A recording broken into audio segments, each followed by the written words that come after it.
এইভাবে নিরামিষ আলু পোস্ত রেসিপিটা বন্ধুরা আপনারা যে কোনো নিরামিষ দিনে কিংবা কোনো পুজো টুজোর দিনে আপনারা এইভাবে বানিয়ে নেবেন, দেখবেন খেতে কিন্তু খুবই অপূর্ব স্বাদের হয়। তাই চেষ্টা করবেন আপনারা এইভাবে বানিয়ে নেওয়ার। নমস্কার বন্ধুরা, মনের মতো রান্নাতে সবাইকে স্বাগত জানাই। আমি আজকে আবারও একটা রেসিপি নিয়ে চলে এসেছি আপনাদের কাছে। আজকে আমাদের রেসিপি আলু পোস্ত। বন্ধুরা, আমি এই নিরামিষ আলু পোস্তটা কিভাবে বানিয়েছি আপনারা প্রথম থেকে শেষ পর্যন্ত ভিডিওটা স্কিপ না করে দেখতে থাকুন। নিরামিষ আলু পোস্ত বানানোর জন্য আমি এখানে 4 চামচ পোস্ত নিয়ে নিয়েছি। প্রথমে পোস্তটাকে জল দিয়ে ভিজিয়ে দেব।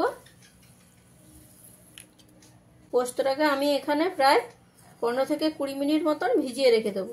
আর ভেজানো হয়ে গেলে মিহি করে একটা পেস্ট বানিয়ে নেব।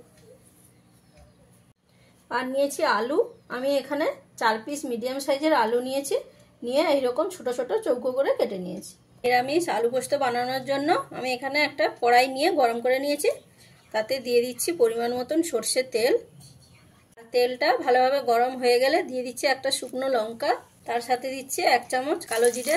কালো জিরে আর শুকনো লঙ্কাটাকে ততক্ষণ ভেজে নিতে হবে যতক্ষণ না কালো জিরে থেকে একটা সুন্দর মিষ্টি গন্ধ ছেড়ে দিচ্ছে।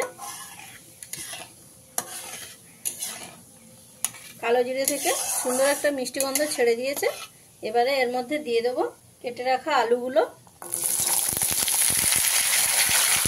দিয়ে আলুগুলোকে ভেজে নিতে হবে। এখানে আলুগুলো খুব একটা বেশি লালচে করে ভাজার দরকার নেই, হালকা একটা লালচে কালার চলে এলেই হবে।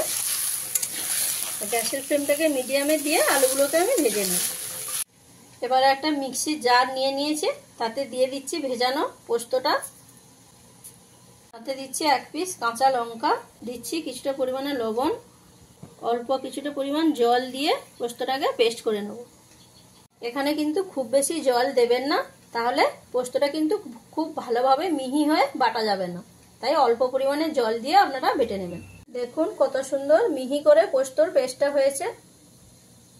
যখনই দেখবেন এইরকম আস্তে আস্তে আলু থেকে জলটা ছাড়া শুরু করে দিয়েছে, তখনই এখানে দিয়ে দিতে হবে পরিমাণ মতন লবণ। যেহেতু পোস্ত বাটার সময় লবণটা দেয়া আছে, সেই পরিমাণ বুঝে আপনারা লবণটা দিয়ে নেবেন।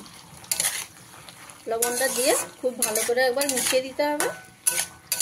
আর মেশানো হয়ে গেলে দিয়ে দিতে হবে বেটে রাখা পোস্তটা। তার সাথে দিয়ে দেবো মিক্সি ধোয়া জল অল্প পরিমাণে, দিয়ে খুব ভালো করে মিশিয়ে নিতে হবে।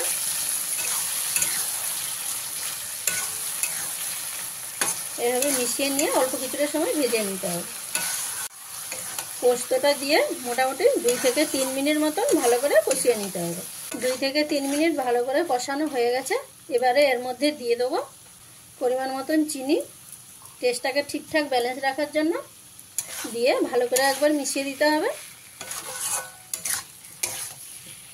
যেহেতু নিরামিষ রেসিপি, তাই পোস্তর মধ্যে একটু অল্প করে চিনি দিলে কিন্তু বন্ধুরা খেতে কিন্তু খারাপ হয় না, ভালোই লাগে। তাই আপনারা যে যেরকম মিষ্টিটা খাবেন সেই পরিমাণে আপনারা বাড়িয়ে কমিয়ে নিতে পারেন। এবারে এখানে দিয়ে দিচ্ছি পরিমাণ মতন জল। জলটা কিন্তু এখানে খুব বেশি দেবো না, আলুটা অনেকটাই সেদ্ধ হয়ে গেছে, অল্প পরিমাণে জলটা দেবেন। দিয়ে খুব ভালো করে একবার মিশিয়ে দিতে হবে। আর ভালোভাবে মেশানো হয়ে গেলে গ্যাসের ফ্লেমটাকে মিডিয়ামে দিয়ে ঢাকা দিয়ে 3 থেকে 4 মিনিট সেদ্ধ করে নেব, যাতে আলুটা ভালোভাবে সেদ্ধ হয়ে যায়। 3 থেকে 4 মিনিট পরে ঢাকাটা খুলে দিচ্ছি। দেখুন সাইড থেকে তেল ছেড়ে দিয়েছে। আর এই সময় আলুটাও খুব ভালোভাবে কিন্তু সেদ্ধ হয়ে গেছে। তো আমি এখানে সব শেষে দিয়ে দেবো কয়েকটা চেরা কাঁচা লঙ্কা, দিয়ে খুব ভালো করে একবার মিশিয়ে দেবো। এইভাবে নিরামিষ আলু পোস্ত রেসিপিটা বন্ধুরা আপনারা যে কোনো নিরামিষ দিনে কিংবা কোনো পুজো টুজোর দিনে আপনারা এইভাবে বানিয়ে নেবেন, দেখবেন খেতে কিন্তু খুবই অপূর্ব স্বাদের হয়। তাই চেষ্টা করবেন আপনারা এইভাবে বানিয়ে নেওয়ার। তাহলে বন্ধুরা দেখতেই পেলেন আলু পোস্ত রেসিপিটা বানানো কতটা সহজ। আশা করি আপনাদের ভালো লেগেছে।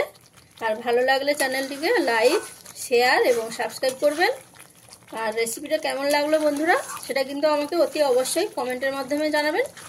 তাহলে বন্ধুরা দেখা হচ্ছে আপনাদের সাথে নতুন একটা রেসিপি নিয়ে পরের নতুন ভিডিওতে। রান্নাটা আমার কমপ্লিট, আমি এবারে নামিয়ে দিচ্ছি।